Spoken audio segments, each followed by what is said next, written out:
Hello, everybody. Welcome to Get Folked.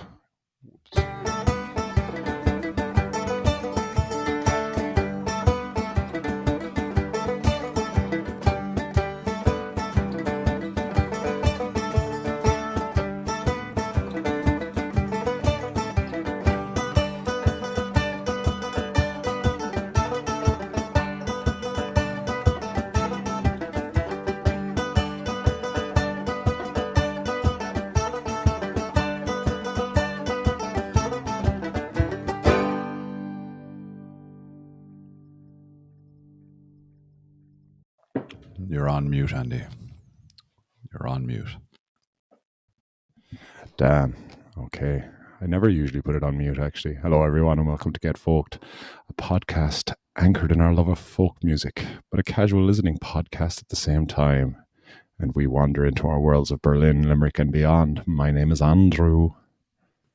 My name is Edward. Thanks very much for listening. And you can find us in many places on the internet, namely Substack, Apple Podcasts, Spotify, YouTube, and our comings and goings are usually recorded on Instagram and Facebook, although I haven't posted Instagram this week or Facebook. So, I don't know. A bit patchy there on that one sometimes.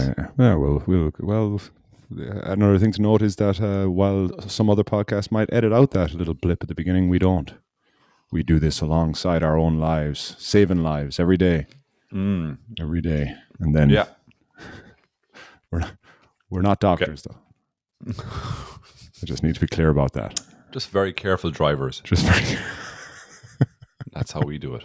Don't even have a car. That's how safe I am. How many lives you've saved by not having a car? You're like Oscar Schindler over there. Absolutely, yeah. Dr. She. Medicine. Your little mute thing at the start, little mute error at the start there, reminds me of something that someone sent me during the week. I think it was my sister Laura sent it to me. Big shout out to the sis. Shout out. Whoop whoop whoop. Where a guy, it was like a meme, and a guy sent when you think you've hit, you're on a conference call at work, and you think you've hit mute, then farted, then you hit unmute, but when in fact you were actually muted already, and you've just hit unmute, then you farted, and then you hit mute again. So all everybody's heard was just your input, silence, giant fart, and then silence again. So that it's fraught. That mute button is actually fraught with danger. Yeah. Stay. Your doorbell going mad there as well. Oh, mad. Yeah. There might be deliveries somewhere along the way. Somewhere. The thing is, it could be for me, or it could be for someone else, and it's just an annoying thing. So, how can you think you can hold this until I run there and see if someone's there? Keep this together. We'll see. Actually, yeah. I will. I'll do my best. Go on. So, and I'm just going to talk about getting aggressive. Wow, you need to take care of that. So, just to explain, Andy's one of those apartments that, for some reason, the delivery people in Berlin always ring his bell, even if they have deliveries for other people. So he doesn't know if this delivery is going to be for him or going to be for other people. But delivery people in Berlin are a strange breed. I don't know what it is, but they get so aggressive. It's like they are personally invested. Maybe their bonus is linked to how many parcels they get delivered or something like that. There's got to be some sort of explanation as to why they are so personally invested in you getting up off your arse and answering the door for them to deliver their package to you. Was it for you, Andy? Andy's back now. Was it actually for you? It was, and I won't let that level of unprofessionalism ever affect the podcast again. I apologize to all our listeners.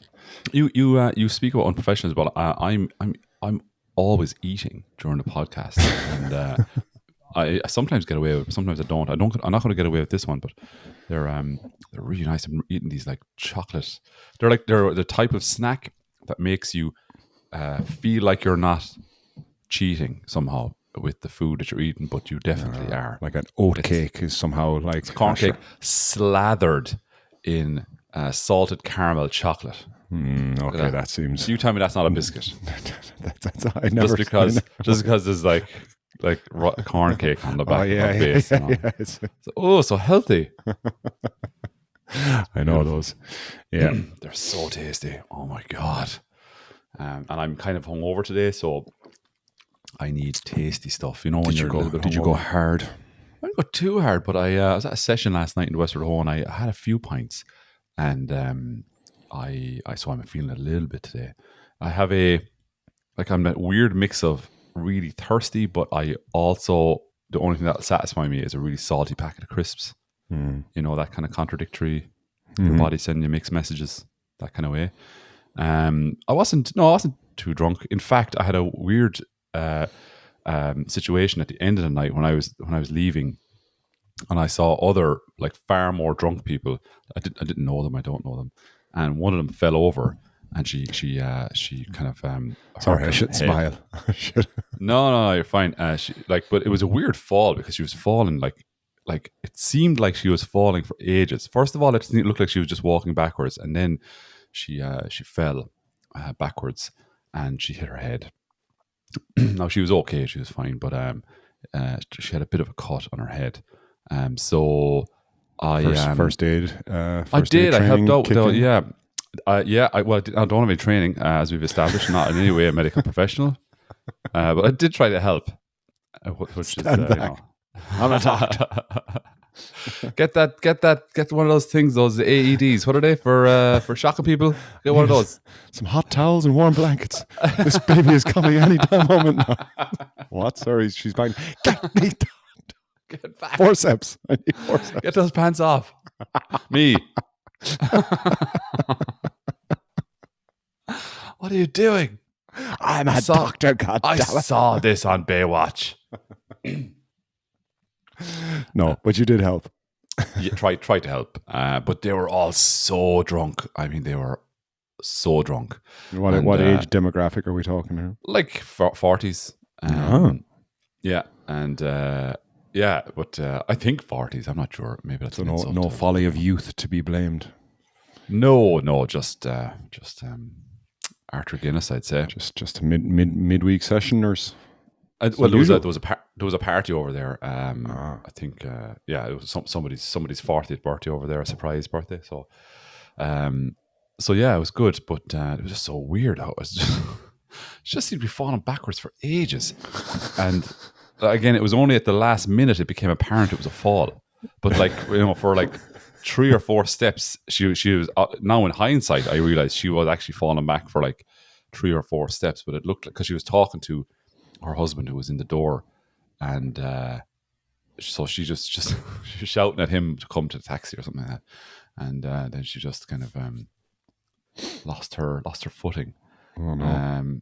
Yeah, I feel like those ungraceful falls though. That's my general fall. I think it's just there's even the most recent example being playing basketball. I'm trying to play basketball once a week, and I was playing last Sunday. No, it's funny. It's like you mention it every week. You know you're playing basketball. Hey guys, I never know I told you this, but I lift weights. Yeah, I could do, and I do push-ups. I do a lot of push-ups. I'm sorry, man. I'm hungover.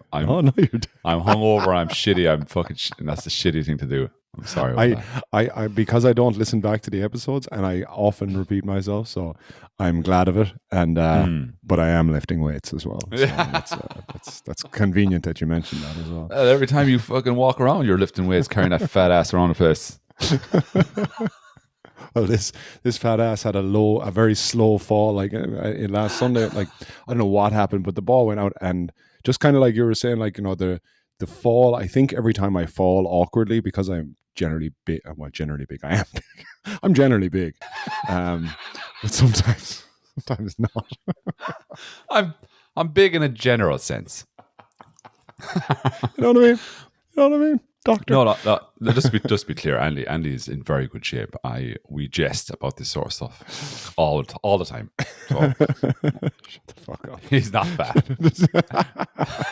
He's not.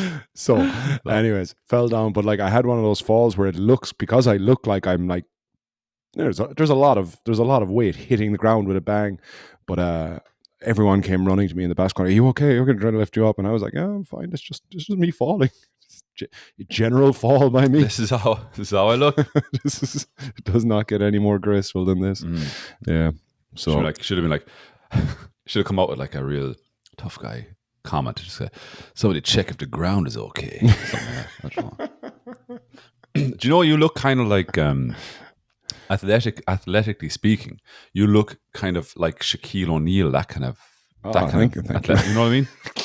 Like, you know, he's such a big dude. I don't understand how your understanding, our audience's understanding of Shaquille O'Neal and what size and width and weight he is going to help. No, this I don't mean in scenario. terms of. I can't picture anything except a tall black guy. That's all I'm kind of getting is because he was a basketball player. But he was like broad. He didn't look. You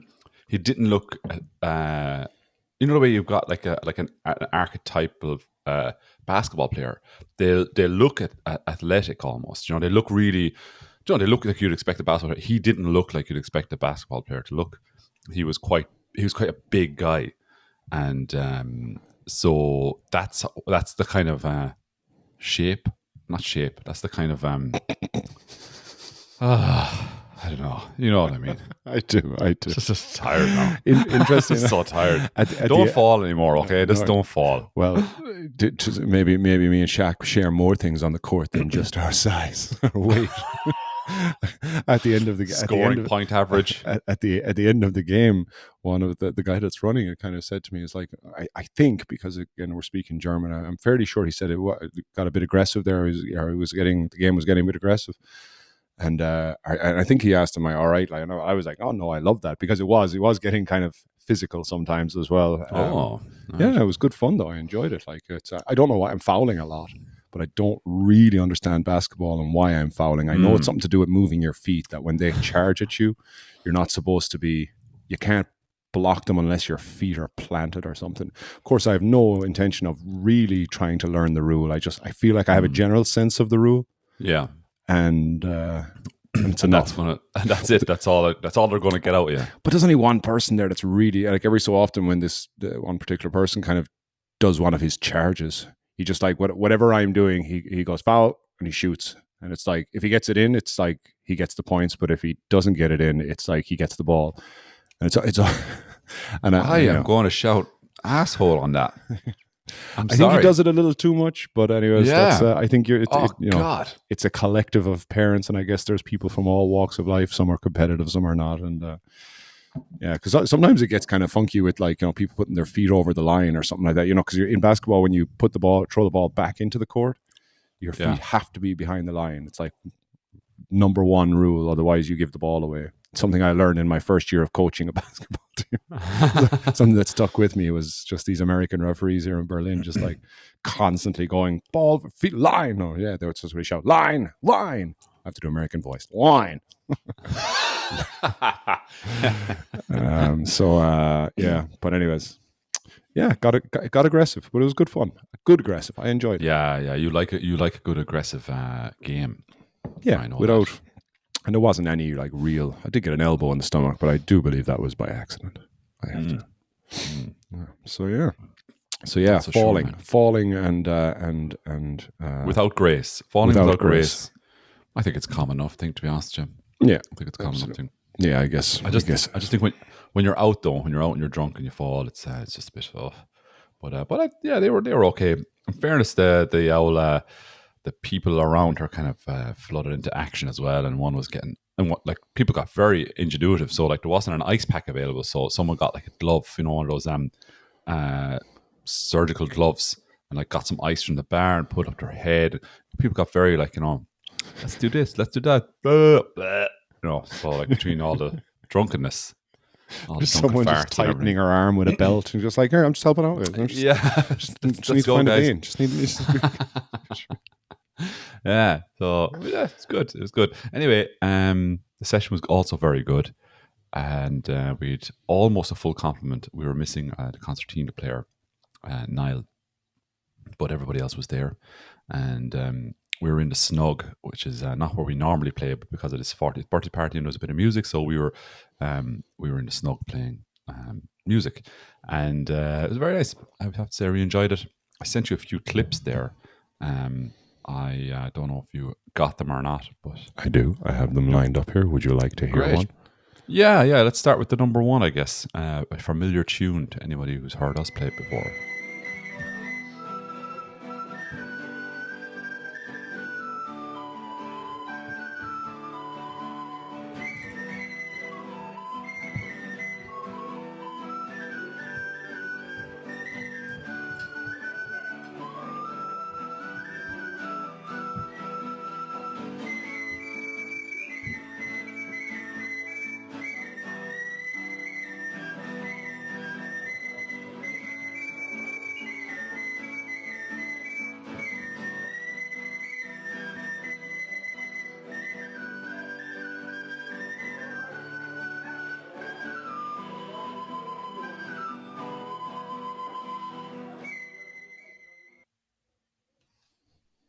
So that was Lonesome Boatman, Derek on the whistle and Gary on the guitar accompaniment, which is very nice actually. And I think I'd given a recording of that before, but without the guitar accompaniment, and it just really adds to it. I really like it, and just cracking musicians, in fairness, and really nice night. So, Nice. yeah. Oh, so what is a full complement then? So when you're, what would you? I Full guess that's complement would be, I'll just name the instruments. There'd be an accordion player, guitar, two guitar players, a tin whistle player, banjo player, sorry, two banjo players now. Myself as well, also who's a guitar player, so that's three guitar players, and a fiddle player and a concertina player. nice. So that, yeah, it's quite a big one. Like, it's grown a lot because it was only like when it started, there's only four of us, and I think there was three of those were guitars. So it's it's good. It's diversified a little bit, which is nice. So it's Is just that- gotten better and better. Indeed. I can never get kind of the timings. Or is there a set rhythm to it, or or is it just? Yeah, kind there of, is. So last night, which was Thursday the 13th, the day before Valentine's. Happy Valentine's Day, Andy, by the way. Love you. Oh my god, I forgot it.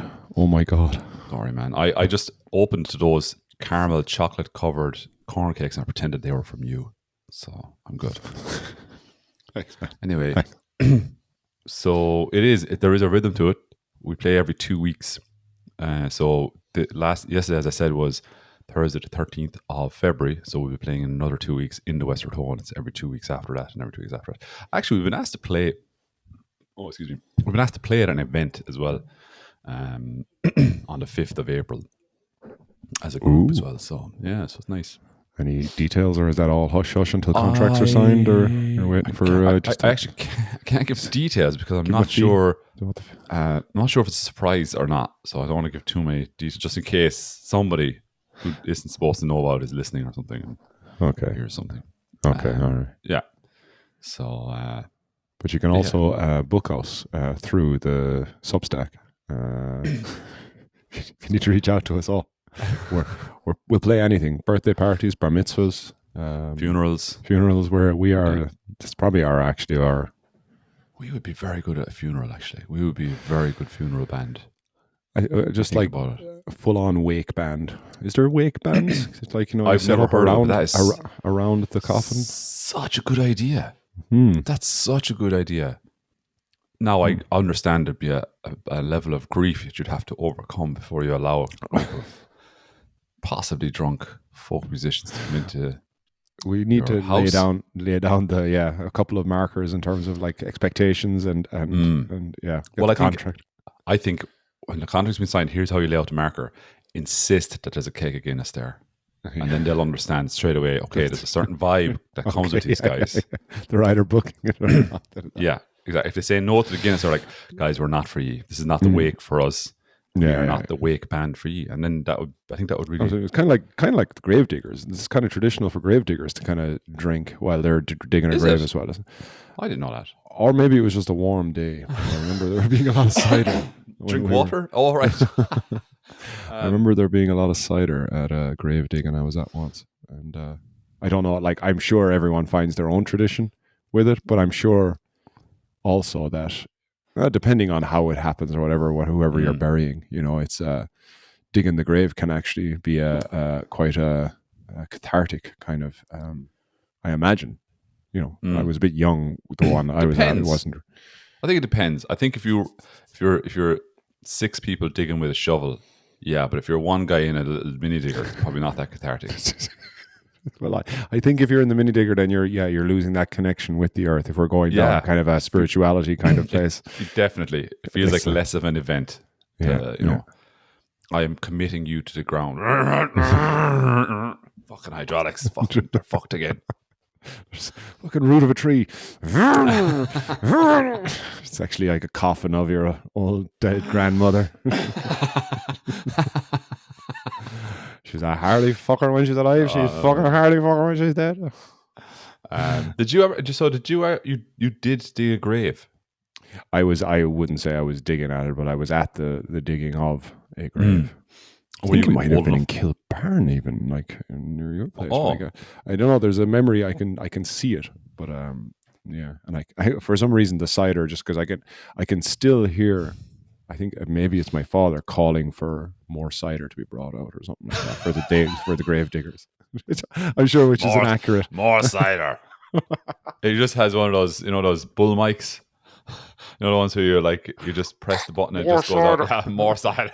More cider. Just out to the general public. Man, that would grave digging. I think we've just made funerals a million times better just in the last few sentences. A wake band, a drunken troop of shovel wielding. We'll do the diggers. whole thing for you. We'll do the whole package deal. It's a weird wedding planner type thing, but we do it in kind of.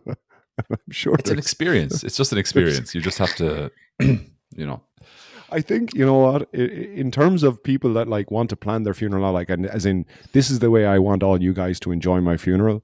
I'm paying for this group.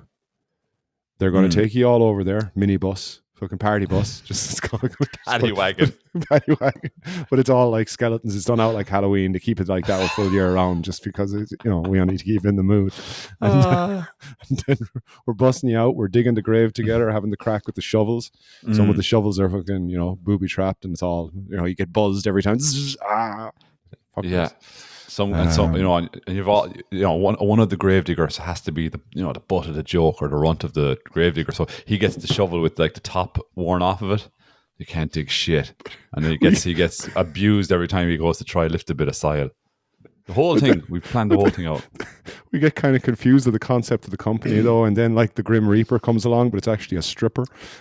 Stripping at the graveside. We lost our way a little bit with what we were doing. We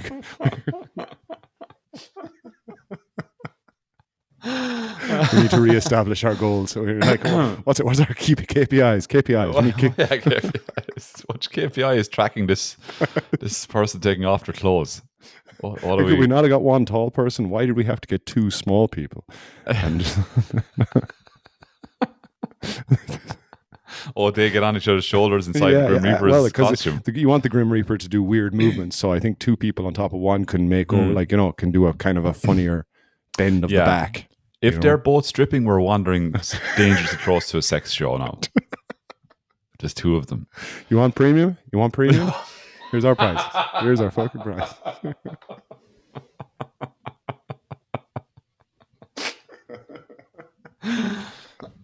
Tell you one thing, nobody better copy that. I better not be reading about this company being started by somebody listening to this podcast. Well, actually, now that you said that, segueing into, remember a while ago, I'm having this event next week. I think I'm calling it Westward Ho. Oh, excellent! Yes, but I don't know yet. Still, I mightn't call it anything because I haven't promoted it anywhere yet. But we are using this as a trial kind of version because I do want to set up cameras and things in the venue so I can record it and see what the sounds. Anyway, haven't really advertised it yet. But Westward Ho. I was about to say it's never too late. But it actually, for an event, there is a point where it's too late. It's too advertise. But I was trying to make a promotional poster for Westward Ho, and but it got me and you know how I think we bought the domain name for westwardho.com. Oh yeah, And we were talking about how like woofsaidfarty.ie was available, but then it suddenly wasn't. it did. Yeah, that's right. But like what I don't get, or no, what I do, so but while I was doing the kind of trying to make this poster, I just kind of wandered over to see what .ie was doing, and it's now it's a very niche. Talking about niche companies, woofsaidfarty.ie is now a let's grow your pet business website. So if you have a pet business, they'll help promote you by building your website for you, which seems very niche. Wow. Wow. Like, let's grow your business is what it's called. Crafting websites that speak to pet lovers. Together we'll create a standout website that attracts more clients, boosts your brand, and helps your pet business thrive. That makes Liam Neeson's comment in that movie Taken, I have a very particular set of skills, sound like the understatement of the century. Doesn't it? If he was to apply it to this person and what they're doing. They only promote people with pet businesses. Let's grow your Why? Why would you hamstring yourself like that? I don't know. They've got the woofsaidfarty@gmail.com locked in. They're from Sligo in Ireland. Look, I wouldn't begrudge him. I just think I do think you should. Lads, consider zoos as well. Zoo business is just anything to broaden that. There is a mobile phone. Take it from a pair of industry moguls like myself and Andy. You really don't want to pigeonhole yourselves. We're wheeling and dealing in domain names. We're more about the names, not the ideas. We're wheeling. What are you talking about? The last 20 minutes. Sorry, that's true. A golden idea about like how to sex up your death. Sorry, not sex up your death. Sex up how we dispose of your corpse. Wackywake.com. .ie. Shit. Buy them all. buy it quick. Wacky wanky wake. No, sorry. I went too far. I went too far. You are. I'm sorry about that. You're hungover. You're hungover. I'm hungover. I'm sorry. No business saying the wank word. Sorry. No, there's a lot there. Don't worry, we don't have to go that deep because well, 6 feet at least. That's council regulations. You have to go 6 feet. This guy's, you can't leave it here. They're all drunk. Everyone's drunk. Nobody. We're so tired. I've been dancing for 5 hours. I'm after drinking 6 pints of Guinness. I cannot do a fucking thing. And you didn't bring a portaloo, like nowhere to go. Like you have not planned this well. Just out of nowhere. More cider. More cider.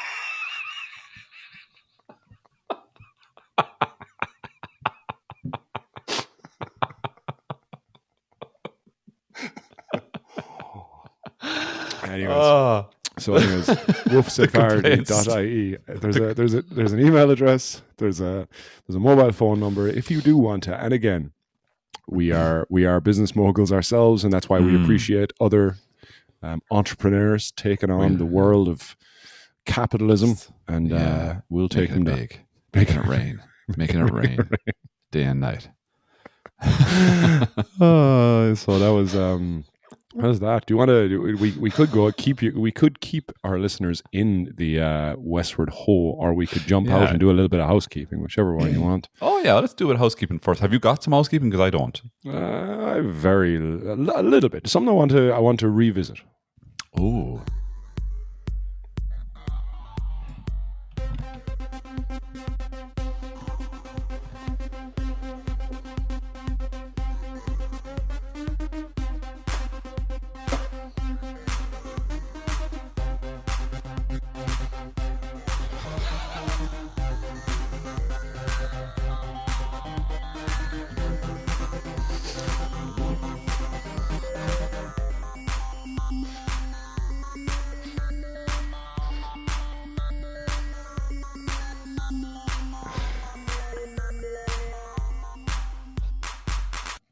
Look at that.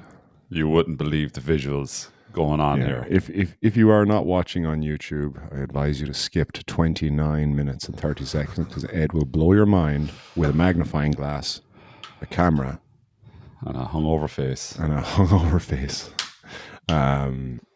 So yeah, my housekeeping was more so like I couldn't get past the piss taking of the applied sciences or the Okay. creative arts and that. And I haven't listened back to last week's episode, so I'm not going off like kind of some sort of big research thing, but I Okay. felt bad. I felt bad a little bit for how much we laughed at them, because Okay.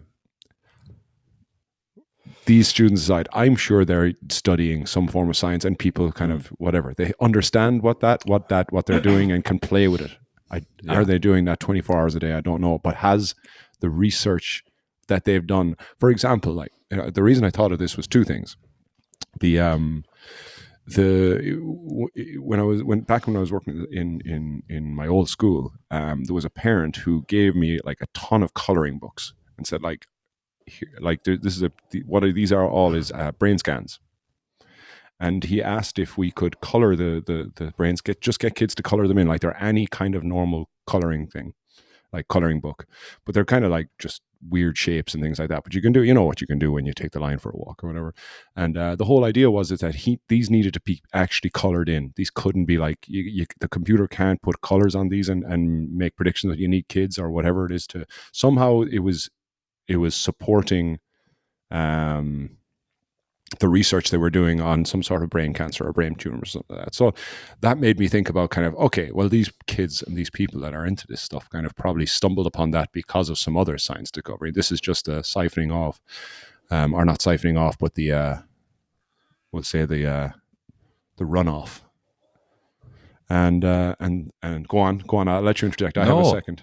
No, and my second thing was then when go on, I'll finish off. And the second thing was when I got thinking about more in the arts and science, I remember we did a project week, a STEM project week. STEM is like science, technology, engineering, and maths in schools, or STEAM because the arts were put in there, and I like them in there. I fought for the arts. It was taken out actually in our school. There's a big argument whether it should be STEAM. Big argument. It was a discussion about STEAM or STEM and whether arts should be in the STEM thing. I was a fur and more people against me.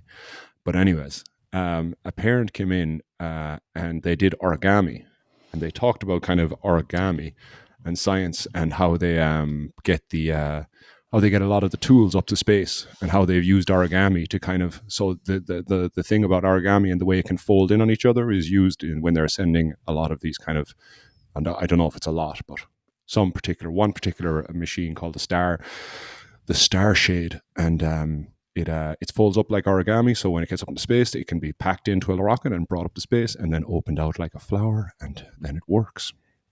The star shade was a thing they used for looking at exoplanets, so planets in other solar systems that surround a star, but it needed like are you laughing at me? I am. Wouldn't it have been hilarious if they sent a rocket up, unfurled it, and it was like a fucking grasshopper? They did the wrong origami folding. They folded it wrong. Shit, guys. Fuck it. That was all I was laughing at.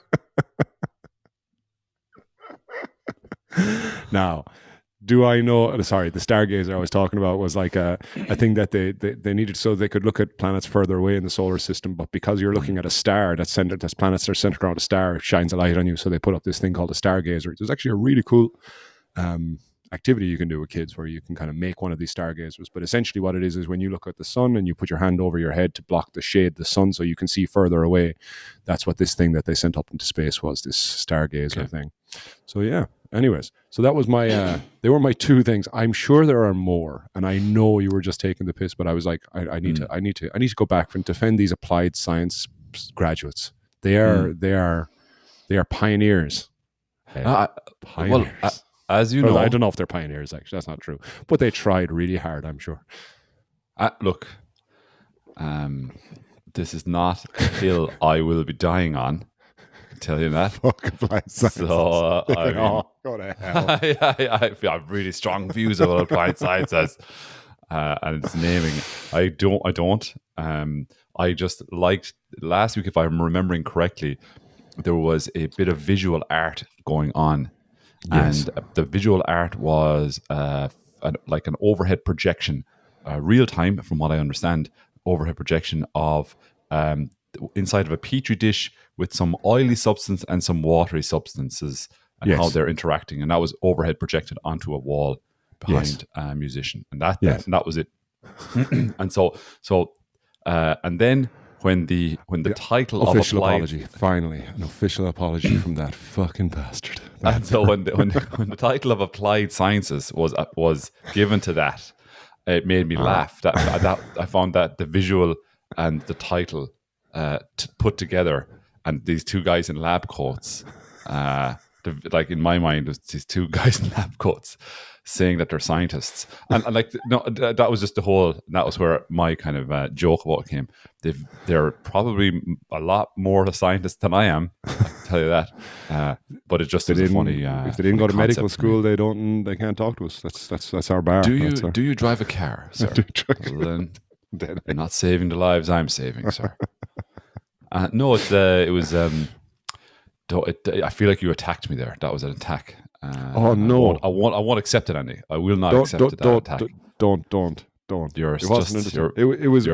I was in on it. I was in on it, and I had guilt. You're a piece of shit. That's what you are. I'm gonna. This is where it all falls down now. This is supposed to be a safe space. A disgrace. This is a safe space.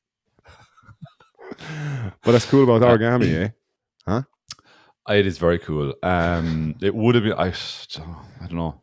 I don't like what I'm actually not 100% sure on what the point you're making now. Actually, so you think arts and science? I'm saying arts weird as well, aren't I? Arts. Why am I saying it weird like that? Anyway, so you're thinking is that arts should be included in the sciences? Is that right? Oh yeah. Or is it already included? I don't. This is the whole thing of calling so they're generally project weeks. I'm afraid I'm peaking a little bit. Sorry if I'm speaking a bit close to the mic. You're so hyped up about the subject. You're going off on one. You're off the chain. Breathe. I make a simple joke about two guys wearing lab coats, and I have to now listen to a tirade. What was your question? Is there a thing where, like, because sometimes things are just called things at least especially in third level education. Sometimes a faculty might be called something that doesn't necessarily describe accurately, at least in the way you would normally use the words in everyday speech, the courses that are being taught by that faculty. Okay. And so I'm wondering, let's say, is it art, science, art? How does that? What was the title again? I can't remember. Like this is more of a kind of. I don't want to talk about it even. Fast forward to next week, we're going to be like, we really shouldn't have been so insensitive against funerals. A lot of people die. It's a heavy subject, and the prospect of us hiring strippers, mistakenly, albeit mistakenly, to dance and strip by the graveside while the bereaved loved ones, dig the grave. We on reflection, that was probably a bit insensitive. Point taken, Ed. Touche. Fuck the applied sciences. You are wasting tax dollars, my tax dollars. Get on with your jobs and discover a cure for global warming. Now. Do it. Maybe that was the cure for global warming. Was this oil and water mixture to Petri more dish. Oil. We need more oil. Season that. Would have been. It has to. I'm sorry. It has to be whale oil. So you have to go and kill more whales, please. This applied sciences is become a monster. To gently roll out of this, I don't know what it was. It stuck with me for some reason. The when we were thinking about it or when we were talking about it. Yeah. But I know you were taking the piss. I just enjoy it. Yeah. No. Because I know I'm genuinely interested now in what is the way this is how much I don't know. What is the way the world is in terms of this, how science and arts are structured in education and categorized and lumped together, and what is your position on that? Because I don't even know now. I don't think they're particularly close together on anything except when it comes to a project week when they're trying to promote all the sciences. They're trying. The STEM thing, I think, was a kind of a push to try and get more people into because we need more engineers and more scientists and people well, it was perceived we need that. Probably with AI, we probably don't need as many as we thought we needed. I'll tell you what we need more of, more podcasts. Or all the podcast courses. It's why I had children. It was just to help populate the podcasting world. I'm going to get both of them on their own cast soon. They got their own mini microphones. Okay, but what was the name of their course that you were talking about last week? Because it was science and art were in it. Well, There I go again. What the fuck is that? I think it's no. I think it was just the graduation of a class of 25, regardless of what science you were studying in the university. Oh, okay. Yeah. So Very good. Well, I wish them all the best in everything that they do. Yeah, and whatever it is you do, find your own Yes. happiness. We're all find your own center. Want to hear Boule Vogue? Oh yeah, Boule Vogue. So this is the next tune from. They're all tunes actually. There was no singing. I didn't record any singing because I'm so. When you're there in the moment, you're not thinking about recording, and then it just suddenly goes, shit, I'm supposed to be recording clips for. And then it only occurs to me when I'm doing nothing. So the clips that you hear, I contribute nothing to these lovely sounding clips. So yeah, Boule Vogue.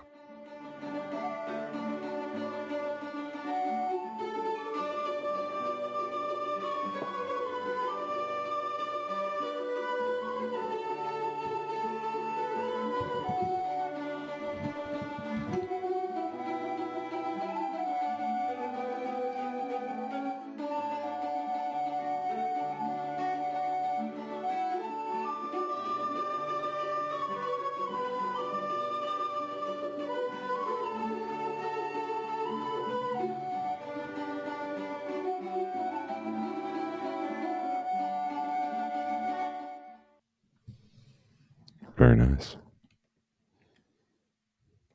So that tune is called Boule Vogue, and it played there last night by Martin on the mandolin,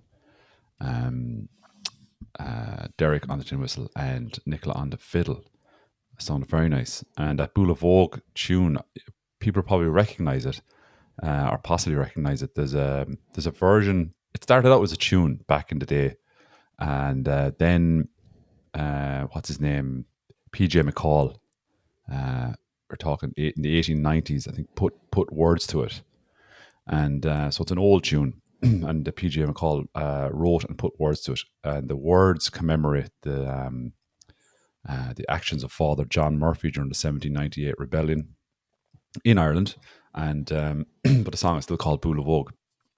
I think Boule Vogue is a village in Wexford. So actually, sorry, so the tune was probably called something else. And then once the lyrics were put to it, it got the name Boule Vogue. And it's a lovely sounding tune, but the way it's played at the trad session that I go to is no singing. So yeah, very nice. Nice. Do you know? Have you heard people sing the song before?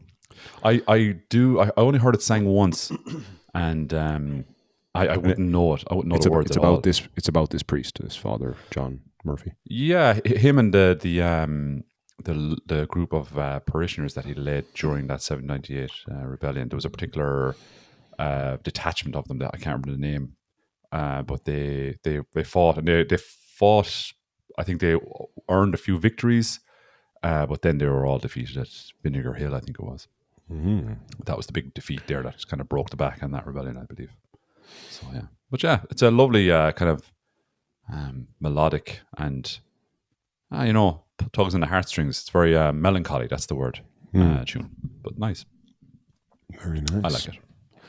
And I like it too. Straight from the snug. Straight from the snug. And then you have another tune then with the fiddle and banjo. Yeah. Did you manage to whip out your banjo at this point? No, I didn't. I didn't bring the banjo. I was just borrowing other people's mandolins. But no, I did not contribute to this tune either.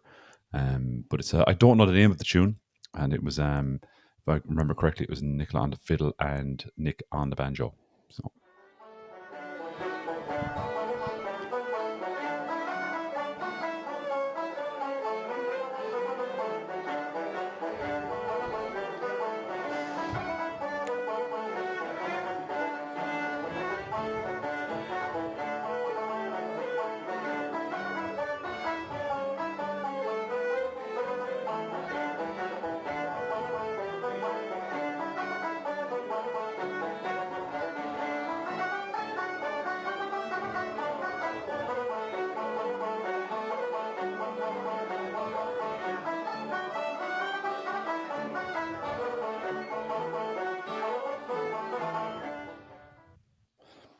No, and there was a bit of a guitar accompaniment I there could as hear well. it there I at the think my very end. ears, yeah, lovely.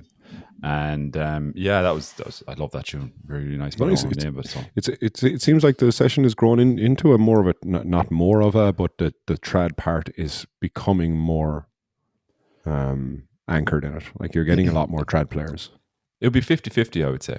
Yeah. There, it's both trad music and folk songs are very much at home there, and everyone just it just goes in a natural kind of flow, and it's very nice. We had one musician come back who had been absent for a long time, and he plays the accordion. I hadn't seen him probably in the bones of a year, and he came back last night, and he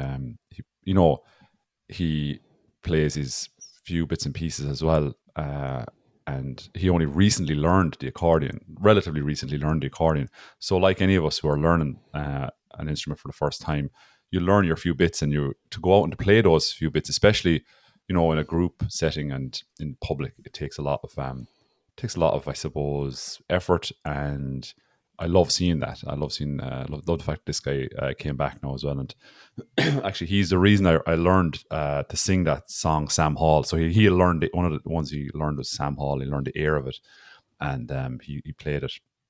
So I went off and learned the words to it, and now it's turned into a big song for us as a group that we all play together, and it sounds cracking. So like 5 or 6 of the musicians all join in for that song.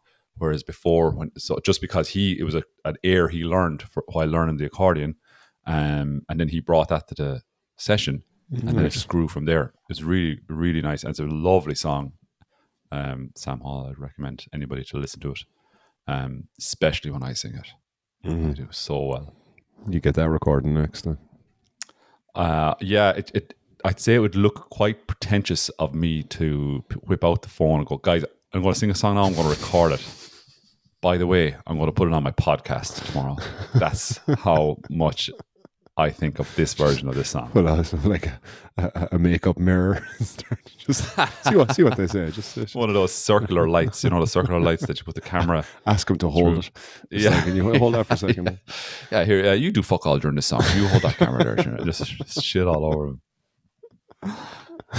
It's such a lovely session. And there's such a nice mixture of just like slagging and just having a laugh. It's great, and lovely music. And nice. Was there many people able to get in there yesterday to listen to it? The snug is so small. You see, that's the problem. And there's a few regular guys that come every week, and maybe 3 or 4 of them were able to fit into the snug. But in fairness, the music does travel out. And the thing I think is nice in a way is that we were able to play music and enjoy the music and hear the music ourselves. And people who wanted to listen to it could come and listen if they wanted to. Yeah. But you can also hear it out in the front part of the bar. So it was kind of the best of both worlds in a way. Just a bit cramped for all the musicians, I guess. But I do like it. And but that's it. I love having music in a pub where if I want to listen, I can listen to it. If I don't want to listen to it, it's not killing me, Yeah. So I like performing that way as well. So yeah, it's very nice. And yeah, that was it. That was my night. It was a late one though. Fucking hell, it was a late one. I think it was like 1:30 or something like that when I was walking up the road, implicating the bar with the Gardaí there. No, they stopped serving at 11, but everyone hung around for the crack. The crack. They stopped serving at 11. Good on you, Westward Ho. Well done. Westward. The Western. Westward. West.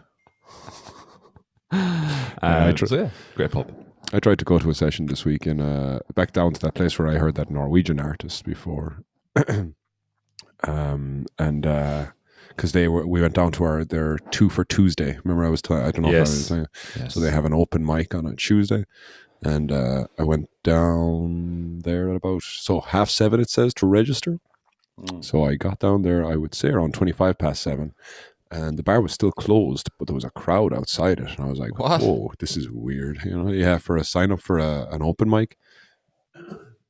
So anyways, went inside, and they brought a sign outside, and then it was like type in this email address, which brought you to a survey which you had to fill in, and then you were put on a list, and maybe you'll get to play that night. So it was all like, I kind of like the organization of it, because I'm sure, like, trying to organize these open mics is just like, as we said before, there you can get every sort of a person at them, and you need to have some sort of system to it. And so, anyways, long story short, I did not get on this week's set Right. list, and a friend had come along with me to do it, but we had terrible kind of seats in the bar, so like. I have some recordings of it, but I don't actually have them ready, so I can share them with you next week. But the first, actually, I only have one recording really of the night, and that was of a guy playing flamenco music. He was actually Cool. He was really, really, really nice. Yeah, it was just no singing, and the first person that got up sang ABBA tributes with the acoustic guitar, which not my favorite thing in the world. She was a lovely singer. And ABBA done their thing and done well. I love ABBA. I wouldn't begrudge them. However, yeah, wasn't my thing. But like, I guess that's what you expect. I guess when you sign up to an open mic, it's like that's exactly it. It can be anyone, and they kind of encourage every kind of. When I was leaving there was a person singing to a backing recording, so it was every kind of a mix of. Did the ABBA lady sing Fernando? I think that's probably one of my favorite ABBA songs. Fernando, no, she sang. Now you have Fernando in my head. Maybe it was Mamma Mia. No, she wouldn't have sang Mamma Mia. That'd be a big number to sing. Yeah. On her own. No, I can't remember. So I didn't do that. I ended up going up then. When I was walking down to the bar, I saw there was a comedy English night, English comedy night in a bar on the way down there. So we came back up there, but that was ballroom dancing. It was lies. There was no comedy there unless it was funny ballroom dancing, which it didn't seem very funny. Just regular good ballroom dancing, nothing funny about it. Yeah. You guys are phonies. So then we ended up in Bohemische Dorf, and this bar very, very close to where I live, and just chilled out there. And yeah, but that was it. So I didn't get to really get any music in this week at all. That's a pity. How soon did you find out that you didn't make the cut? Oh, they announced it. So what they do is they obviously get this list of all the people. Then they set up like 3 sets of 4 artists with breaks in between, and then but they announced that at the very beginning. Okay, so you don't have to hang around. So no, they announced the list, and then it's like if you didn't make it, you can come back next week. God, I'd say an open mic is a hard. Like, to be honest, open mics are hard because you go to these things, and so if they're structured like that, that's good. That you notice there's 4 a break, 4 a break, 4 a break. Absolutely, that's very good. But if it's a thing that there's no break, it can be a little bit challenging to sit through. Yeah, especially if you're because look, everyone going there, and I include myself in this. You go there because you want to perform, exactly, for the most part. So it's if you want to put a selfish label on it, you've got a selfish thing that you want to do. But I would think that there's a certain part of you that has to sit through the rest of it, and I do use that word intentionally. You have to sit through the rest of it out of respect, and you can't just do your thing and feck off, well, you can if you want to, but it's a bit but there are people as well, I think, that like going to these nights and just enjoy kind of listening to people who are performing. But the majority, if you've got 15 artists performing, that's 15 seats already in the room gone to 15 people who are more interested in what they're doing than anybody else. Yeah. But I think it's like the comedy kind of circuit as well, as like when we were at the comedy night here in Berlin last March. There was clearly people that were jumping comedy events that night and going like, okay, I'm going to do my 5-minute set here, then I'm running over here. And I think that's what a lot of the comedy kind of, if you're in cities that are big into comedy, is that it's like running to do a stand, get your 5 minutes here, your 5 minutes there, testing out material. Yeah, not so easy with a guitar. But they weren't open mics.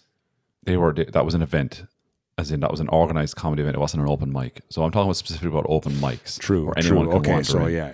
Okay. Yeah. Or an artist hasn't been booked, and it's just anyone can wander up. And I say, look, the set thing makes it good because you can, I think it's enough to sit through 4 other artists, and the break makes it okay to maybe leave, and you've done your bit. Let's say, you've got to perform because it's practice for you as well.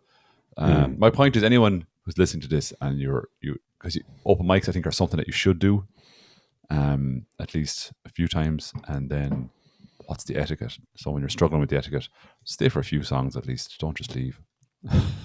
That's soul Not destroying like for me. the person playing. I stayed for 2. Well, I didn't leave in the middle of See, a performance. yeah, but you didn't perform. That's true as well. Oh yeah, so You were just a perform and walk spectator. out the door is what you're saying, kind Exactly. of. Yeah, exactly. No, if you're just a punter listening, you can come and go as you please. I just mean if you were there to perform, at least give the other people a fair shake as well. And listen, at least a few of them. Or Ed will get you. You and the applied arts science people, whoever they are, in the same category in my mind. I was just to jump topics. I was playing a game there with my son yesterday or the day before yesterday. This I don't even want to say the name of it, but essentially it's like you get the game, right, and there's 15 envelopes with scenarios in it, and in the game, the board game is like a giant poster. It's a giant poster. Imagine a Where's Wally poster, Okay. but like A1 size, and the idea is that, like, so here's one of the kind of, like, this case is called, you're supposed to be an investigator trying to investigate the case, but like, and when you look at the picture, you can go back in time and see the movements of people. So like, it's not just a picture individually, but like with the clues, you can kind of figure out what happened previously. So this one is like called Dangerous Hobby. All right. And it gives you kind of a scenario. So the scenario was, a body was found in the car park of the hardware store.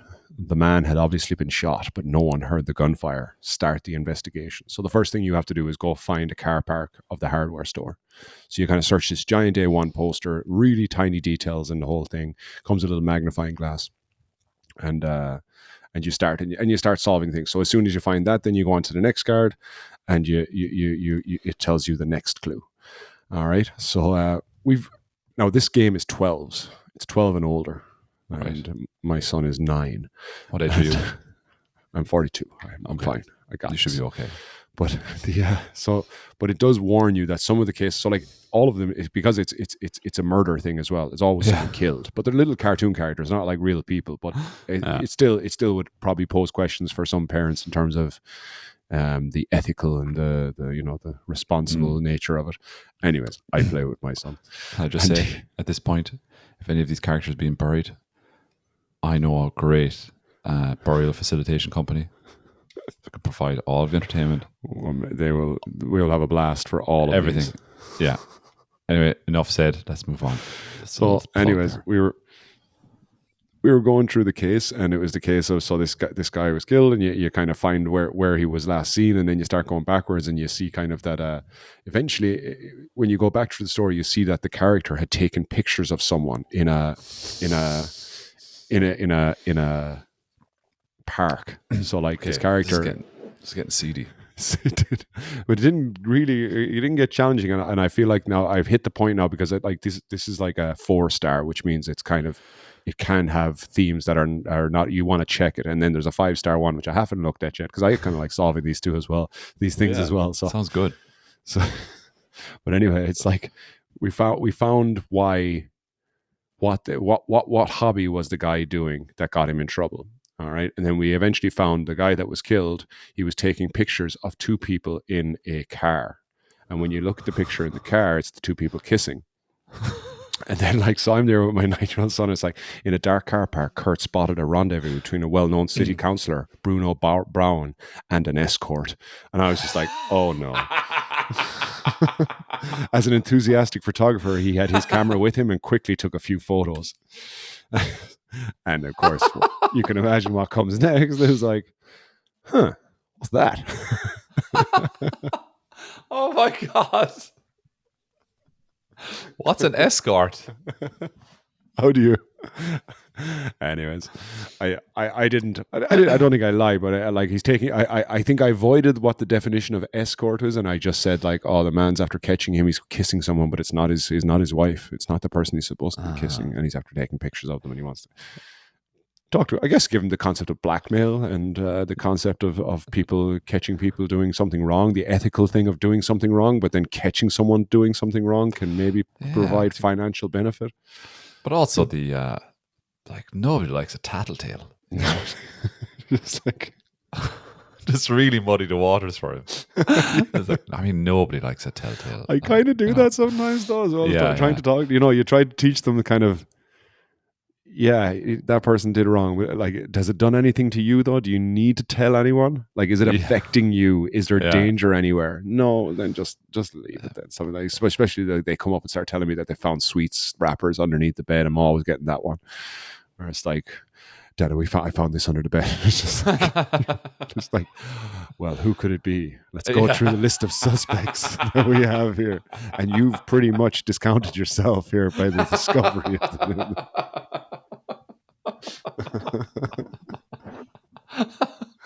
Yeah.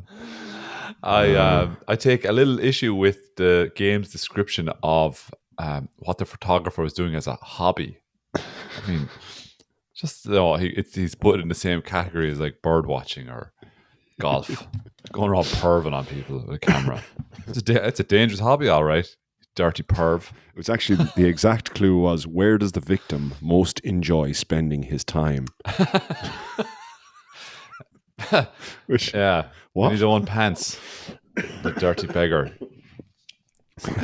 That's a funny one. Oh, that's good. There's a lot. Do you know what? That's a very good game because it introduces a lot of the grey areas of life, isn't it? Like, and, It does. No, it's definitely a good fun. I can give you the name of it. I don't know if I can say the name. Will I say the name and give them a free plug? I guess there's nothing wrong with saying the name, but we've often said a lot worse on this. yeah, that's this true. podcast. Micro Macro Crime City.